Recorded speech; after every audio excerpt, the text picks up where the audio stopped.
ప్రభువునందు ప్రియమైన దేవుని బిడ్డలారా, దయచేసి మీ పరిశుద్ధ బైబిల్ గ్రంథాన్ని తెరవండి. అపోస్తలుడైన పౌలు గారు గలతీ సంఘానికి వ్రాసిన పత్రిక 3వ అధ్యాయం 1వ వచనం నుండి వాక్యాన్ని గమనించండి. గలతీయులకు పౌలు వ్రాసిన పత్రిక 3వ అధ్యాయం 1వ వచనం చదువుకుందాం. ఓ అవివేకులైన గలతీయులారా, మిమ్మును ఎవడు భ్రమపెట్టెను? సిలువ వేయబడిన వాడైనట్టుగా యేసుక్రీస్తు మీ కనుల ఎదుట ప్రదర్శింపబడెను గదా. ఇది మాత్రమే మీ వలన తెలుసుకొనగోరుచున్నాను. ధర్మశాస్త్ర సంబంధ క్రియల వలన ఆత్మను పొందితిరా, లేక విశ్వాసముతో వినుట వలన పొందితిరా? మీరింత అవివేకులైతిరా. మొదట ఆత్మానుసారముగా ఆరంభించి ఇప్పుడు శరీరానుసారముగా పరిపూర్ణులగుదురా. వ్యర్థముగానే ఇన్ని కష్టములు అనుభవించితిరా. అది నిజముగా వ్యర్థము అగునా? ఆత్మను మీకు అనుగ్రహించి మీలో అద్భుతములు చేయించువాడు ధర్మశాస్త్ర సంబంధ క్రియల వలననా, లేక విశ్వాసముతో వినుట వలననా చేయించుచూ ఉన్నాడు. పౌలు భక్తుడు వరుసగా అనేక ప్రశ్నలు అడుగుతూ వచ్చాడు. గలతీయులు ప్రభువు యొక్క సువార్తను అంగీకరించి, యూదయ క్రైస్తవులు జూయిష్ క్రిస్టియన్స్ వారిని ధర్మశాస్త్రం వైపు మొగ్గు చూపాలని ఆదేశించటం వలన అపోస్తలులు సైతం అపోస్తల యొద్ద మేము ట్రైనింగ్ అయ్యామని చెప్పుకుంటున్న వారు సైతం వచ్చి మోసపుచ్చటం వలన అపోస్తలుల యొక్క బోధకు భిన్నంగా ఉన్నప్పటికీ కూడా వారు ధర్మశాస్త్రాన్ని ఆచరించడానికి మొగ్గు చూపుతూ వచ్చారు. అందువలన పౌలు అడుగుతున్నాడు, ఓ అవివేకులైన గలతీయులారా, మీ వలన దీన్ని తెలుసుకోవాలనుకుంటున్నాను. యేసుక్రీస్తు ప్రభువు మీ ఎదుట సిలువ వేయబడి ప్రదర్శించబడ్డాడు కదా. ఆయన మరణము వలన, దేవుని యొక్క కృప వలన మనము క్షమాపణ పొంది ఉన్నాము అని ఎరిగినటువంటి మనం పరిశుద్ధాత్మను అంతరంగంలో విశ్వసించిన వారికి అనుగ్రహించి ఆయన మీలో గొప్ప కార్యాలు చేస్తూ ఉంటే, మీరు ధర్మశాస్త్ర సంబంధమైన క్రియల చేత ఆత్మను పొందితిమి అనేటువంటి భావానికి ఎందుకు వెళ్ళారు? చూడండి, ఈనాటికి చాలామంది పరిశుద్ధాత్మను పొందటానికి కొన్ని ప్రయత్నాలు చేస్తున్నారు. పరిశుద్ధాత్ముడు ఉచితంగా అనుగ్రహించబడుతున్నాడు.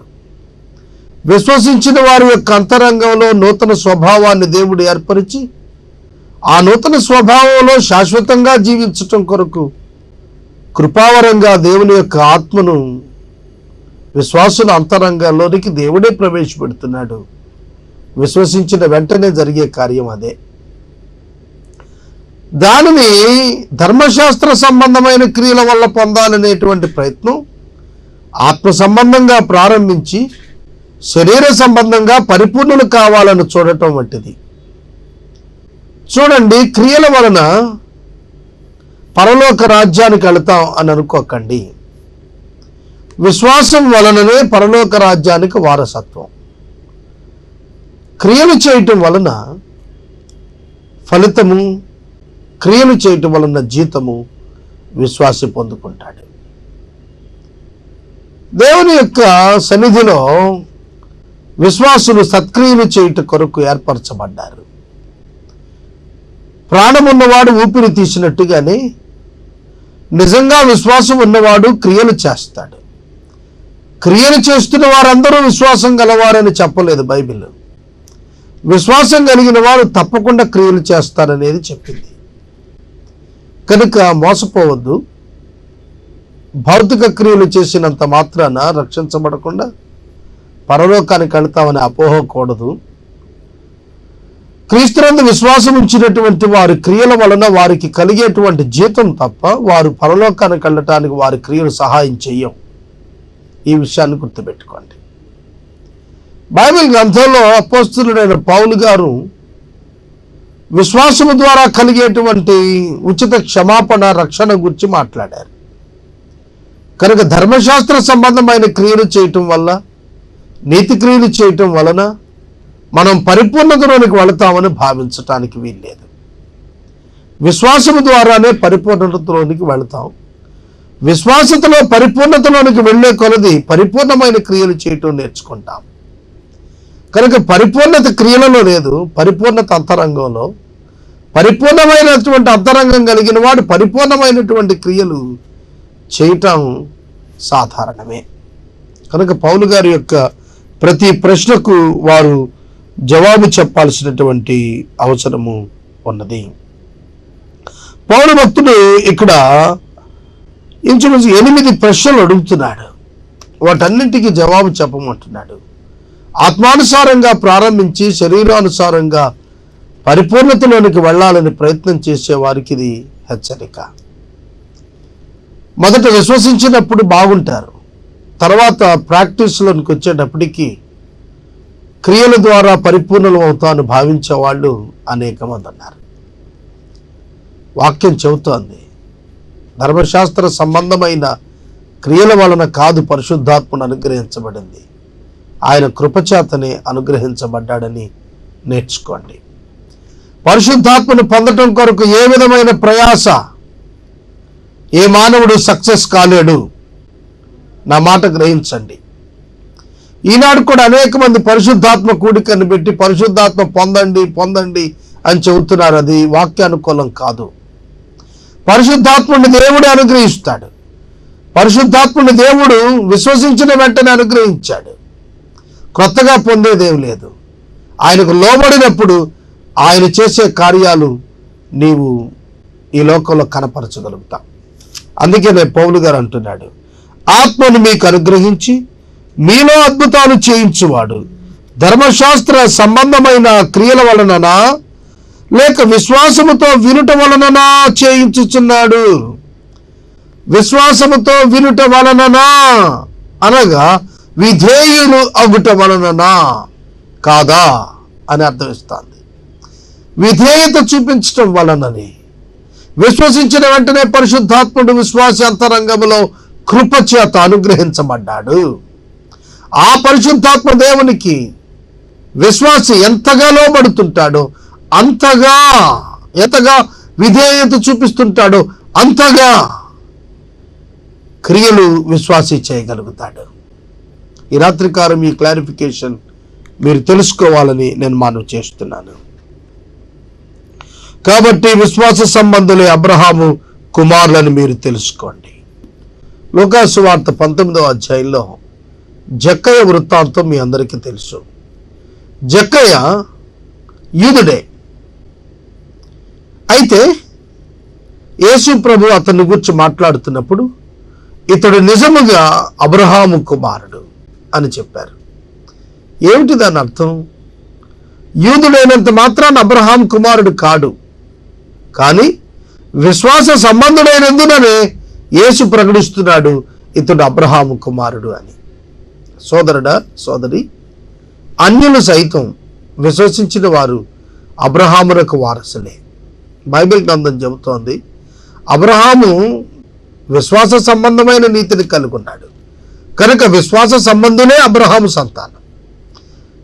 కేవలం అబ్రహాము యొక్క వంశంలో, అబ్రహాము యొక్క కుటుంబంలో శరీర రీతిగా జన్మించినంత మాత్రాన అబ్రహాము సంతానం అని చెప్పుకుంటున్నారా? వాగ్దానం ఎవరికి చేయబడింది? అబ్రహాము సంతానమునక, అబ్రహాము యొక్క విశ్వాస సంబంధులైన సంతానానిక? ఆలోచించండి. అబ్రహాము యొక్క సంతానం కేవలం ఇజ్రాయేలీయులే కాదు, ఇష్మాయేలీయులు ఉన్నారు, మిద్యానీయులు ఉన్నారు, ఇంకా అనేకులు ఉన్నారు. అబ్రహాము యొక్క సంతానం అన్నప్పుడు విశ్వాస సంబంధమైనటువంటి వారే. అబ్రహాము ఏ విశ్వాసాన్ని అయితే తాను కలుగున్నాడో ఆ విశ్వాసం కలిగిన వారే అబ్రహాము సంతానం. Irrespective of caste and creed, anyone can be. ఎవరైనప్పటికీ కూడా అబ్రహాము విశ్వాసమును కలిగిన వారు, అబ్రహాము వల్ల విశ్వాసమును కలిగిన వారు అబ్రహాము యొక్క సంబంధులుగా పిలువబడుతున్నారు. దేవుడు విశ్వాస మూలముగా అన్యజనులను నీతిమంతులుగా తీర్చునని లేఖనాలను ముందుగా నీ యందు అన్యజనులందరూ ఆశీర్వదించబడుదురు అని అబ్రహామునకు సువార్తను ముందుగా ప్రకటించెను. నీ యందు అన్యజనులందరూ ఆశీర్వదించబడుదురు. ఈ మాట మీకు ఎట్లుంది? యేసుక్రీస్తు ప్రభువు వారే అబ్రహాము యొక్క సంతానం. నీ సంతానం వలన అన్యజనులు ఆశీర్వదించబడతారన్నప్పుడు ఆ సంతానాన్ని గురించి గలతీయులకు పౌలు గారు రాస్తున్నప్పుడు ఆ సంతానము యేసుక్రీస్తు ప్రభువు అనేటువంటిది వస్తుంది మనకు. కనుక ఇస్సాకు వలనైనటువంటి సంతానం యేసుక్రీస్తు ప్రభువు ద్వారానే లోకమంతటిని అన్యజనులందరినీ దేవుడు ఆశీర్వదిస్తున్నాడు. రక్షణ చేత దేవుడు ఆశీర్వదిస్తూ ఉన్నాడు. నీ యందు అన్యజనులు అందరూ ఆశీర్వదించబడుదురు. చూడండి, అబ్రహామునకు సువార్త ముందుగా ప్రకటించబడింది అంటున్నాడు. అబ్రహామునకు ముందుగా సువార్త ప్రకటించబడింది. ఏమిటా సువార్త? యేసుక్రీస్తే. నీ యందు అనగా నీ గర్భములో నుండి వచ్చేటువంటి రక్షకుని వలన అన్యజనులు రక్షించబడతారు, ఆశీర్వదించబడతారు. ఆశీర్వాదం అనే పదం రక్షణకు వాడుతున్నాడు పౌలు గారు ఇక్కడ. కానీ ఈనాడు ఆశీర్వాదం అనేటువంటి పదం మనం భిన్నమైనటువంటి భౌతిక అంశాలకు వాడుతున్నాం. బైబిల్ గ్రంథంలో నిజమైన ఆశీర్వాదం ఆధ్యాత్మిక రక్షణకు వినియోగించబడింది. ఈ దినం నేను ఒక పత్రిక చూచాను.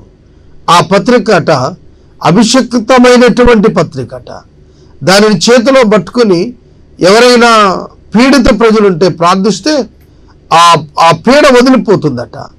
ఆ వదిలినాక సహోదరులు ఎవరికైనా డిస్ట్రిబ్యూట్ చేయండి అని రాశాడు రచయిత. ఎంతటి మోసం అది! దేవుని యొక్క వాక్యానికి విరుద్ధమైనటువంటి అనేకమైన విషయాలు ఈనాడు సమాజంలో వెలుగులోకి వస్తున్నాయి క్రైస్తవ్యం పేరట. వాటిని నమ్మాల్సినటువంటి పని లేదని విశ్వాసులకు నేను మనవి చేస్తున్నాను. వాక్యంలో రాస్తున్న మాట గమనించండి. అబ్రహామునకు ముందుగా సువార్త ప్రకటించబడింది. నోవా కాలంలో సువార్త ప్రకటించబడింది. ఆత్మరూపిగా ఆయనే స్వయంగా వెళ్ళి ఆయన చెరలో ఉన్నటువంటి వారికి సువార్త ప్రకటించాడని రాస్తున్నాడు. అబ్రహాము కాలంలో సువార్త ప్రకటించబడటమంటే యేసును గుర్చినటువంటి సమాచారం అబ్రహాము గ్రహింపునకు వచ్చింది. అలాగే దావీదు భక్తుడు కూడా యేసుక్రీస్తు ప్రభువును గుర్చి లేఖనాల్లో ప్రవచనాలు ఇస్తున్నప్పుడు చూస్తాం. ఆయన కుమారుడైతే ప్రభు ఎట్లా అవుతాడని యేసు ప్రభువే దావీదు యొక్క మాటలను గుర్చి ఆయన వివరణ అడిగారు.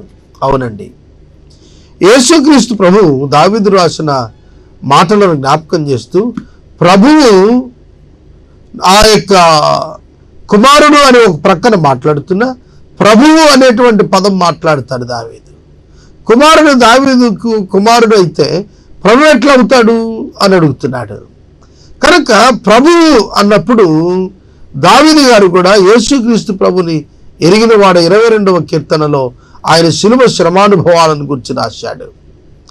కనుక ఈ సువార్త అనేటువంటిది పాత నిబంధనలో మర్మయుక్తంగా ఉన్నప్పటికీ కూడా పౌలు గారు దానిని ప్రత్యక్షతగా తనకివ్వబడిన ప్రత్యక్షతగా ఆయన బయటకు తీసుకొచ్చి తెలియచేస్తున్నాడు. విశ్వాసము ద్వారా కృపచేతనే రక్షణ, అన్ని జనులకు సైతము రక్షణ ఉన్నది. పాత నిబంధన కాలంలో ఇశ్రాయేలీయులకే రక్షణ అనుకునేవాళ్ళండి. కానీ అన్యజనులకు కూడా రక్షణ ఉన్నది అనేటువంటిది చరిత్ర రుజువు చేసింది. మనం దాన్ని చూస్తున్నాం బైబిల్లో. 9వ వచనం, కాబట్టి విశ్వాస సంబంధులే విశ్వాసము గల అబ్రహాముతో కూడా ఆశీర్వదించబడుదురు. అబ్రహాము ఆశీర్వదించబడింది ఎట్లాగా? అబ్రహాము ఆశీర్వదించబడింది కష్టపడి పని చేసుకోవటం వల్ల కాదండి, ఆయన ప్రణాళిక వలన ఆశీర్వదించబడ్డాడు. అలాగనే విశ్వాసులు అందరూ కూడా విశ్వసించిన అబ్రహాము వలనే ఆశీర్వదించబడతారు. ఎట్లాగా? రక్షణ చేత. ధర్మశాస్త్రము విధించిన క్రియల సంబంధులందరూ శాపమునకు లోనై ఉన్నారు. ధర్మశాస్త్రం విధించిన క్రియలకు సంబంధించిన వారందరూ శాపానికి లోనై ఉన్నారు. ఎందుకనగా ధర్మశాస్త్ర గ్రంథమందు వ్రాయబడిన విధులన్నీ చేయటి యందు నిలకడగా ఉండని వాడు శాపగ్రస్తుడని ధర్మశాస్త్రంలోనే వ్రాయబడింది.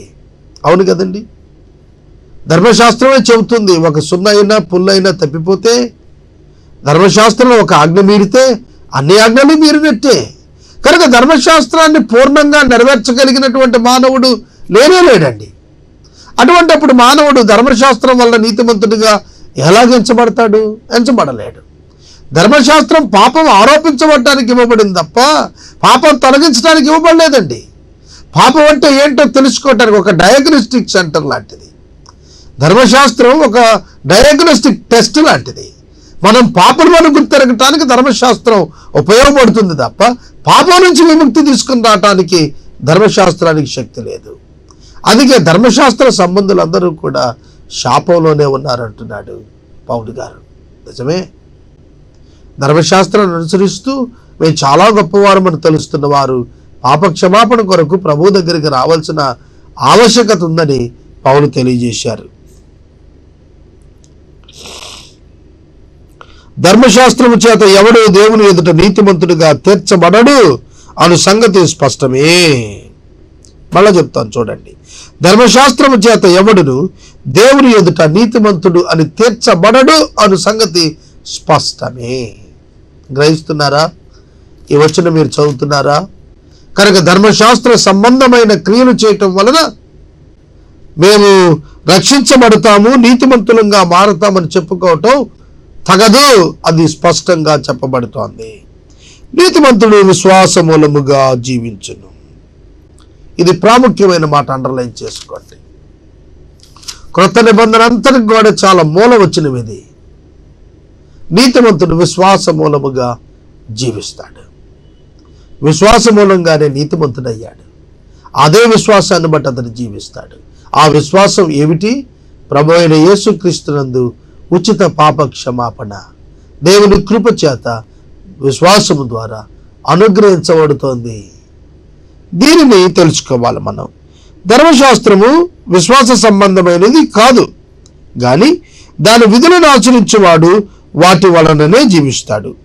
ఆత్మను గుర్చిన వాగ్దానం విశ్వాసం వలన మనకు లభించినట్లు అబ్రహాము పొందిన ఆశీర్వచనం యేసుక్రీస్తు ద్వారా అన్యజనులకు కలుగుటకై క్రీస్తు మన కోసం శాపమై మనలను ధర్మశాస్త్రం యొక్క శాపము నుండి విమోచించెను. ధర్మశాస్త్రం యొక్క శాపం నుండి, ధర్మశాస్త్రం పాటించకపోవటం వలన కలిగిన శాపము నుండి క్రీస్తు మనలను విమోచించటానికి ఆయన ధర్మశాస్త్రానికి లోబడిన వాడయ్యాడు. ఇందును గూర్చి మాను మీద వేలాడదీయబడిన ప్రతివాడును శాపగ్రస్తుడని వ్రాయబడి ఉన్నది. సహోదరులారా, మనుష్య రీతిగా మాట్లాడుచున్నాను. మనుషులు చేసిన వడంబకైనను స్థిరపడిన తరువాత ఎవడునూ దానిని కొట్టివేయుడు, దానితో మరేమీ కలుపడు. అబ్రహామునకును అతని సంతానమునకును వాగ్దానములు చేయబడిను. ఆయన అనేకులను గూర్చి అన్నట్టు సంతానములకును అని చెప్పక ఒక్కని గూర్చి అన్నట్టుగా నీ సంతానమునకు అనెను. ఆ సంతానము క్రీస్తు. 16వ వచనంలో చెప్తున్నారు పౌలు, నీ సంతానములకు అని అనలేదట, నీ సంతానమునకు అన్నాడు. సింగులర్ నౌన్, ఏక వచన పద ప్రయోగం. సింగులర్ నౌన్, ఒక్క సంతానం అని చెప్పాడు. ఆ ఒక్కడు యేసుక్రీస్తే అంటున్నాడు. అబ్రహాము యొక్క సంతానం అన్నప్పుడు ఇస్సాకు నుండి యాకోబు నుండి కలిగిన ఇశ్రాయేలు 12 గోత్రాలని కాదండి అర్థం. ఇది చాలా మంది అర్థం కాక డివియేట్ అయిపోయారు బైబిల్ ట్రూత్ నుంచి. బైబిల్ తప్పని భ్రమలోకి వెళ్ళారు చాలా మంది. వాస్తవంగా ఇక్కడ చెబుతోంది ఏమిటంటే అబ్రహాము యొక్క సంతానము ద్వారా దీవెనగా ఆ సంతానము యేసుక్రీస్తు. ఇది పౌలు గారు చాలా జాగ్రత్తగా ఎక్స్ప్లెయిన్ చేస్తున్నారు. నేను చెప్పినది ఏమనగా 430 సంవత్సరాల తర్వాత వచ్చిన ధర్మశాస్త్రం వాగ్దానమును నిరర్థకము చేయనంతగా పూర్వమందు దేవుని చేత స్థిరపరచబడిన నిబంధనను కొట్టివేయదు. ధర్మశాస్త్రం ఎప్పుడొచ్చింది? మోషే కాలంలో వచ్చింది. నిబంధన ఎప్పుడొచ్చింది? అబ్రహాము కాలంలో వచ్చింది. అబ్రహాము కాలంలో వచ్చిన నిబంధనను ధర్మశాస్త్రం ఎట్లా కొట్టేస్తుంది? కొట్టేయలేదు. కనుక నిబంధనే ముందు, వాగ్దానమే ముందు. కనుక వాగ్దానము, నిబంధన, నీతిని కలుగజేసేవి ధర్మశాస్త్రం కంటే ముందుగా అనుగ్రహించబడ్డాయి. కనుక కృప ద్వారానే రక్షణ, ధర్మశాస్త్రం ద్వారా రక్షణ రాదు. ధర్మశాస్త్ర క్రియలు ఆచరించడం వల్ల ఏ విధమైన ఆధ్యాత్మిక మేలులు పొందలేము. ఆ స్వాస్థ్యం ధర్మశాస్త్రం మూలంగా కలిగిన ఎడల ఇక వాగ్దానం మూలంగా కలిగింది కాదు. అయితే దేవుడు అబ్రహామునకు వాగ్దానం వల్లనే దానిని అనుగ్రహించును. అలాగైతే ధర్మశాస్త్రం ఎందుకు? ఎవరికి ఆ వాగ్దానం చేయబడినో ఆ సంతానం వచ్చే వరకు అది అతిక్రమములను బట్టి దానికి తరువాత ఇవ్వబడిను. అది మధ్యవర్తి చేత దేవదూతల ద్వారా నియమించబడిను.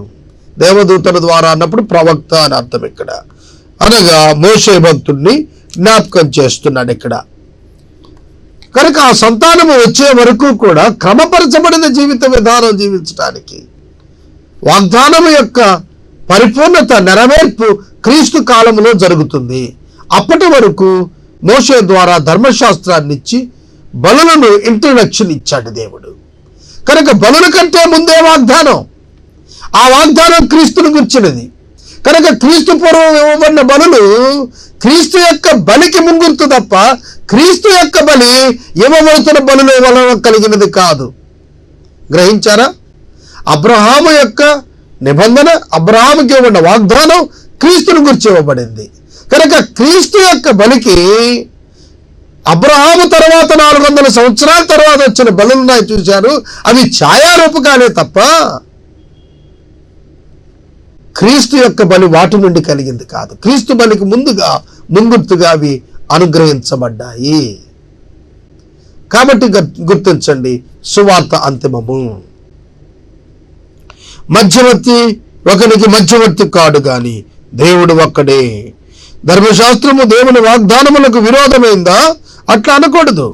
జీవింపచేయు శక్తి గల ధర్మశాస్త్రం ఇయ్యబడి ఉన్న ఎడల వాస్తవముగా నీతి ధర్మశాస్త్రం మూలంగానే కలుగును గాని యేసుక్రీస్తునందరి విశ్వాసం మూలంగా కలిగిన వాగ్దానం విశ్వసించు వారికి అనుగ్రహించబడినట్లు లేఖనము అందరినీ పాపములో బంధించి ఉంచెను. లేఖనము అందరినీ పాపములో బంధించి ఉంచెను. యేసుక్రీస్తు ప్రభువు వారు కాలము సంపూర్ణమైనప్పుడు ప్రత్యక్షపరచబడాల్సింది ఉంది అనేది లేఖనాల సారం. క్రీస్తు పూర్వం ఉన్నటువంటి ప్రవక్తలందరూ కూడా క్రీస్తు యొక్క మొదటి ఆగమనము కొరకు ఎదురు చూచారు. కనుక యేసుక్రీస్తు ప్రభువు వచ్చే వరకు కూడా మనుషులందరినీ కూడా ఈ వాక్యము, లేఖనము పాపములో బంధించి ఉంచింది. పాపము నుండి విమోచన క్రీస్తు వచ్చే వరకు సాధ్యం కాకుండా దేవుని యొక్క ప్రణాళికలో సమయం అనుగ్రహించబడింది. అందుకనే అపోస్తుల కార్యములు అన్నాడు, దేవుడు ఆ జ్ఞానకాలం యందు చూచి చూడనట్టుగా ఉన్నాడు అన్నాడు. ఎందుకంటే కుమార ప్రత్యక్షత వచ్చే వరకు కూడా మానవులు పరిపూర్ణమైన విడుదల పొందలేరు. దాని కొరకే మనుషులందరూ పాపములో బంధించబడి ఉన్నారు. సోదరుడా, సోదరి, పౌలు గారి యొక్క వాక్యం జాగ్రత్తగా అర్థం చేసుకోవాలి. మీకు జాగ్రత్తగా వివరించడానికి నేను ప్రయత్నం చేస్తున్నాను. యేసుక్రీస్తునందలి విశ్వాసం మూలంగా కలిగిన వాగ్దానం విశ్వసించిన వారికి అనుగ్రహించబడాలి. యేసుక్రీస్తు ప్రభువును గురించిన వాగ్దానం ఏదైనా వరంలోనే చేయబడిందండి ఆదామవ్వలకు. ఆ తరువాత అబ్రహాము గారి నిబంధనలో ఆ వాగ్దానం చూపించబడింది. ఆ తరువాత ఆయన ప్రత్యక్షమైనప్పుడు ఆయన యందు విశ్వాసం ఉంచే వారి కొరకు అందరూ పాపములో ఉండేటట్టుగానే దేవుడు ఆయన యొక్క ప్రణాళికను ఉంచినారు. కనుక క్రీస్తునందు విశ్వాసం ఉంచిన వారు విమోచించబడతారు ఉచితంగా అనేది ఇక్కడ వాగ్దానం. 23వ వచనము నుండి వాక్యాన్ని గమనించండి, చదువుకుందాం. విశ్వాసము వెల్లడి కాక మునుపు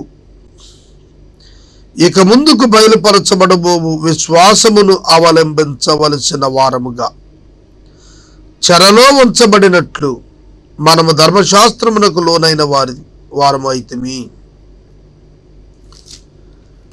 దేవుని యొక్క ప్రణాళిక ఇక్కడ అర్థం చేసుకోవాలి. దేవుని యొక్క ప్రణాళిక ఎఫెసీ పత్రిక 1వ అధ్యాయం 6వ వచనంలో చాలా తేటగా వ్రాయబడింది. ఎఫెసీ పత్రిక 1వ అధ్యాయం 6వ వచనం చదువుతాను చూడండి. ఎట్లు అనగా తన ప్రియుని యందు తాను ఉచితముగా మనకు అనుగ్రహించిన తన కృపా మహిమకు కీర్తి కలుగునట్లు తన చిత్త ప్రకారమైన దయా సంకల్పం చొప్పున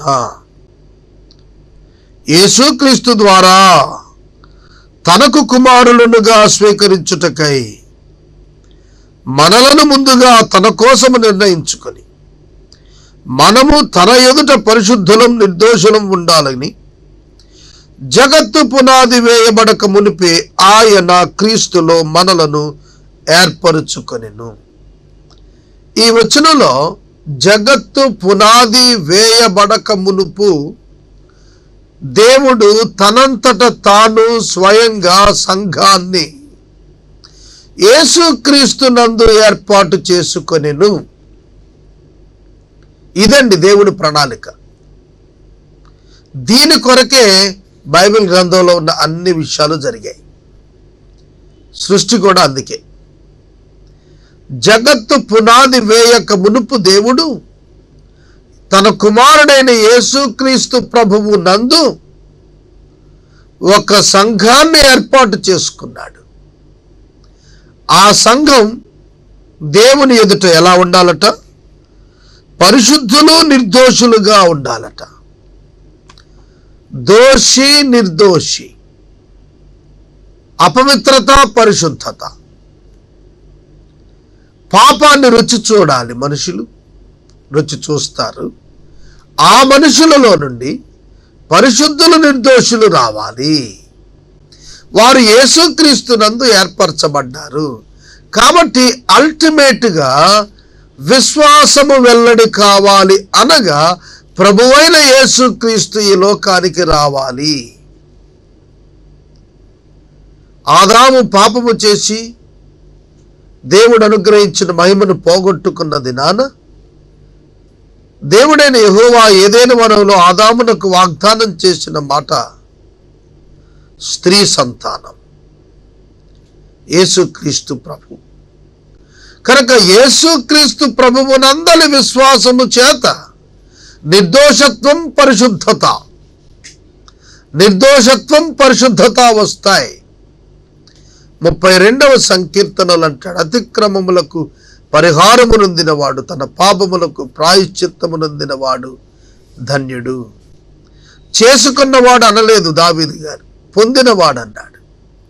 పొందటం అంటే తన ప్రమేయం లేకుండా పొందటం, కృప ద్వారా పొందటం. యోహాను సువార్తికుడు 1వ అధ్యాయంలో రాస్తూ 17వ వచనంలో కృపా సత్యములు ప్రభు అయిన యేసుక్రీస్తు ద్వారా కలిగెను అన్నాడు. కనుక కృప యేసు వలన కలిగెను. హెబ్రీ పత్రిక 12వ అధ్యాయంలో విశ్వాసమునకు కర్తయును దాన్ని కొనసాగించువాడును అయిన యేసు వైపు చూస్తూ అన్నాడు. విశ్వాసానికి కర్త, కృపకు కూడా కర్త యేసుక్రీస్తే. కనుక యేసుక్రీస్తు మొదటి రాకడలో దేవుని గొర్రెపిల్లగా ప్రత్యక్షం అవటంతోనే విశ్వాసం వెల్లడయ్యింది. ఈ విశ్వాసం వెల్లడి కాక పూర్వం ధర్మశాస్త్రం విశ్వాసము వెల్లడవు వరకు కూడా అవలంబించుటకు అనుగ్రహించబడినది. ఇది దేవుని ప్రణాళిక. అర్థమైందా?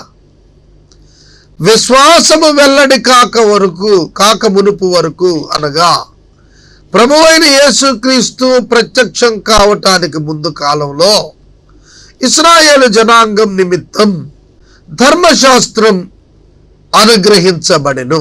దేని కొరకు? విశ్వాసము వెల్లడైనప్పుడు విశ్వాసాన్ని అవలంబించటం కొరకు. విశ్వాసము వెల్లడి కాక మునుపు ధర్మశాస్త్రం అనుగ్రహించబడెను. ఇదండి విషయం. కాబట్టి ధర్మశాస్త్ర సంబంధమైన క్రియలు విశ్వాసులు చేయాల్సిన పని లేనే లేదు. ధర్మశాస్త్ర సంబంధమైన విధులు ఆచరించాల్సిన పని విశ్వాసులకు లేనే లేదు. కాబట్టి విశ్రాంతి దినం పాటించాల్సిన అవసరం కూడా నేటి విశ్వాసులకు లేదు. క్రీస్తునందు మనం విశ్రాంతిని కలిగి ఉన్నాము. అర్థం చేసుకోండి. పౌలు భక్తుడు వారికి తేటగా చెబుతున్నాడు, ధర్మశాస్త్రాన్ని అవలంబించాలని బోధిస్తున్న యూదయ క్రైస్తవులు గలతయ సంఘాన్ని పాడు చేసినందున వారికి మరింత వివరంగా రాస్తున్నాడన్నమాట. చదువుకుందాం. కాబట్టి మనము విశ్వాస మూలమున నీతిమంతులమని తీర్చబడుటకు క్రీస్తునందుకు మనలను నడిపించుటకు ధర్మశాస్త్రము మనకు బాలశిక్షకుడు ఆయను. అయితే విశ్వాసము వెల్లడాయను గనుక ఇక బాలశిక్షకుని కింద ఉండము. చూడండి, ప్రీ స్కూల్ అనేది ఉండేది. మాకంటే మా చిన్నప్పుడు కంటే ఇంకా సీనియర్స్ బాల్యంలో ప్రీ స్కూల్ బాలశిక్షకుడు, one or other way kindergarten వంటిదన్నమాట.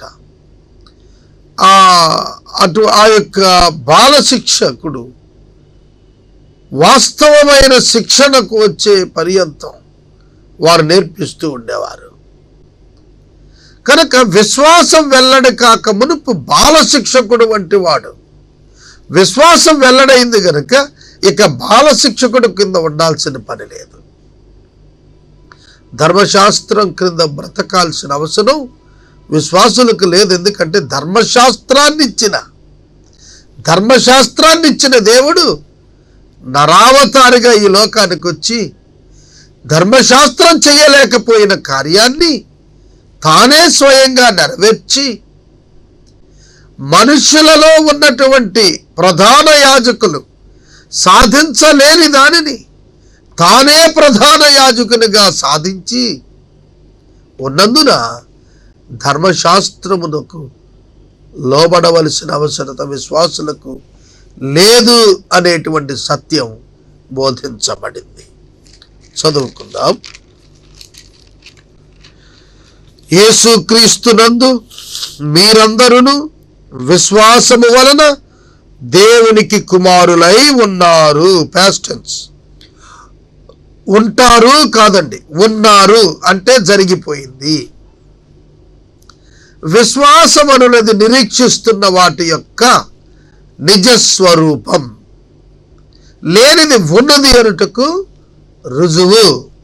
కాబట్టి విశ్వాసి తాను దేవుని కుమారుడు అనేది విశ్వసించిన వెంటనే ఏర్పడిన సంబంధం.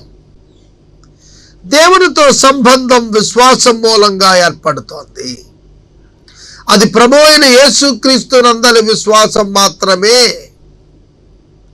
యోహాను సువార్త 1వ అధ్యాయం 12-14 వచనాలు చూస్తే, ఆ వాక్యం శరీరధారి అయి కృపాసత్య సంపూర్ణుడుగా మన మధ్యన నివసించెను. ఆయన యందు ఎందరు అంగీకరించిరో వారందరికీ దేవుని పిల్లలు అగుటకు ఆయన అధికారమును అనుగ్రహించెను. ఎవరు విశ్వసించారో వారు దేవునికి పిల్లలవుతారని దేవుడి అధికారం ఇచ్చినట్లుగా యోహాను సువార్తికుడు రాశాడు.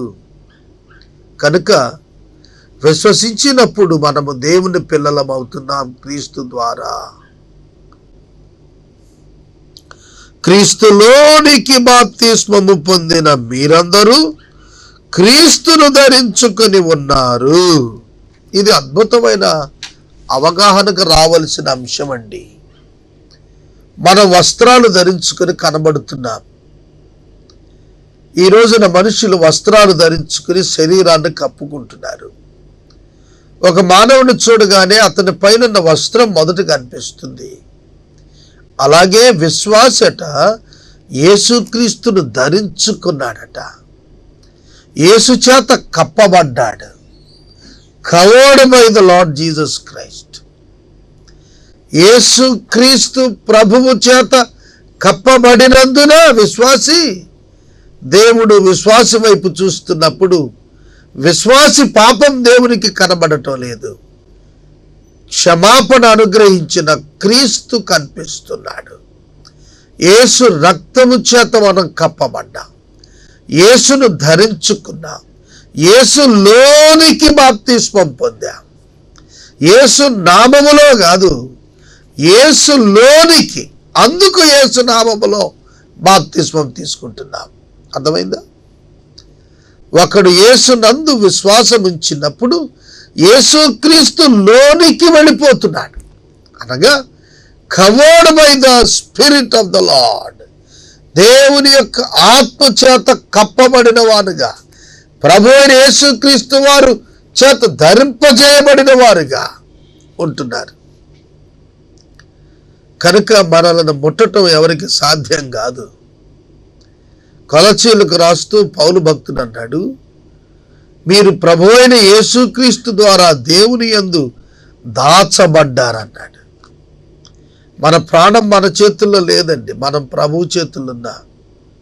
మన ప్రాణాన్ని తాకాలంటే ప్రభువును తాకాలి, దేవుని తాకాలి, ఆ తర్వాత మన ప్రాణాన్ని తాకాలి. అది ఎవడి వల్ల కాదు. అర్థం చేసుకోండి. మన ప్రాణాత్మలు ఆయన వశం. మనం విశ్వాసం ఉంచినప్పుడు ఆయన పిల్లలమయ్యా. ఆయనది బాధ్యత అని అర్థం. ఎవరి పిల్లలను వారు చక్కబెట్టుకోవాలని చెబుతారు చూశారు. దేవుని పిల్లలను దేవుడు చక్కబెడతాడు. దేవుడు తన పిల్లల కొరకు ప్రణాళిక కలిగి ఉన్నాడు. చూడండి, మన సంతానం కొరకు మనం ఎన్ని ప్రణాళికలు ఇస్తుంటాం. బట్టలు కొట్టుకెళ్ళాం అనుకోండి, మా బాబుకు లేదా మా కుమార్తెకు ఈ వస్త్రం బాగుంటుంది అని తల్లిదండ్రులు ఎట్లా తలుస్తారు? వారు పిల్లల కొరకు ఎలా కొంటారు? వారు పిల్లల కొరకు ఎలా ఆస్తి సంపాదిస్తున్నారు? పిల్లల కొరకు ఎలాగన ఇండ్లు నిర్మాణం చేస్తున్నారు? అదంతా కూడా దేవుడు చేస్తున్నాడు. తన బిడ్డల పట్ల తనకు ఒక ప్రణాళిక ఉన్నది. ఆ ప్రణాళిక ప్రకారం ఆయన చేస్తాడు. దీనిని ఎవరు ప్రశ్నించలేరు, దీనిని ఎవరు తృణీకరించలేరు. ఎంత ఆధిక్యత! మన కొరకు చింతిస్తున్న మన ప్రభువు ఉన్నారు. మన కొరకు ఆలోచన ప్రణాళిక చేస్తున్న మన దేవుడు ఉన్నాడు. ఇటువంటి దేవుణ్ణి మీరు కలిగి ఉన్నారా? మీకు కూడా కలిగి ఉండే అవకాశం ఉంది. యేసునందు విశ్వాసం ఉంచినప్పుడు ఆ దేవుడు మీకు కూడా దేవుడు అవుతారు. విశ్వసించని వారు ఈ గొప్ప భాగ్యాన్ని పోగొట్టుకోకూడదని నేను మనవి చేస్తున్నాను. ఇందులో యూదుడని గ్రీసు దేశస్థుడని లేదు. ఇందులో యూదుడని గ్రీసు దేశస్థుడని లేదు. దాసుడు అని స్వతంత్రుడని లేదు. పురుషుడు అని స్త్రీ అని లేదు. యేసుక్రీస్తునందు మీరందరూ ఏకముగా ఉన్నారు. ఏ పక్షపాతము దేవునికి లేదు. స్త్రీ పురుష భేదం ఈ లోకంలోనే, యూదుడు యూదేతరుడనే భేదం ఈ లోకంలోనే, గ్రీసు దేశస్థుడు యూదుడనే భేదం ఈ లోకంలోనే, దాసుడు స్వతంత్రుడు అనేటువంటి భేదం ఈ లోకంలోనే. యేసుక్రీస్తునందు అందరూ ఒక్కటే. ఏ వ్యత్యాసాలు లేవు. నువ్వు అగ్ర కులస్తుడవని, మరొక విశ్వాసి తక్కువ కులస్తుడని ఎన్నడూ యేసుక్రీస్తునంత భేదం లేదు. వారిద్దరూ దేవుని దృష్టిలో ఒక్కరే, ఒకే విధంగా ట్రీట్ చేయబడతారు. యూదుడైనా, స్వతంత్రుడైనా, దాసుడైనా, గ్రీసు దేశస్థుడైనా ఎవరైనా దేవుని సన్నిధిలో ఒక్కటే. విశ్వాసం ఉంచిన వారందరినీ దేవుడు ఒకే రీతిగా చూస్తాడు తప్ప యూదులకేదో ప్రత్యేకమైన ప్యాకేజ్ ఇస్తాడని అనుకోకండి. క్రీస్తునందు విశ్వాసం ఉంచిన వారందరూ కూడా దేవునికి పిల్లలే. పిల్లలను సమానంగా తల్లిదండ్రులు చూస్తారు. మన తల్లిదండ్రులు ఈ లోకంలో ఉన్నవారు, మానవరీత్యా తల్లిదండ్రులుగా ఉన్నవారు సమానంగా చూడలేకపోవచ్చు కొందరు, కానీ సమానంగా చూడాలని ఆశ అయినా కలిగి ఉంటారు. పిల్లలైనా సరే మా తల్లిదండ్రులు మమ్మల్ని సమానంగా చూడాలని ఆశిస్తారు. అలాగే తల్లిదండ్రులు కూడా సమానంగా మేము పిల్లల్ని చూసుకోవాలనుకుంటారు.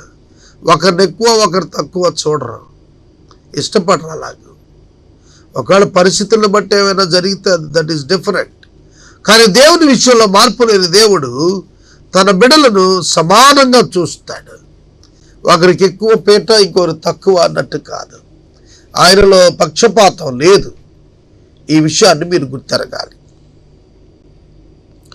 మీరు క్రీస్తు సంబంధులు అయితే ఆ పక్షమందు అబ్రహాము యొక్క సంతానమై ఉండి వాగ్దాన ప్రకారముగా వారసులై ఉన్నారు.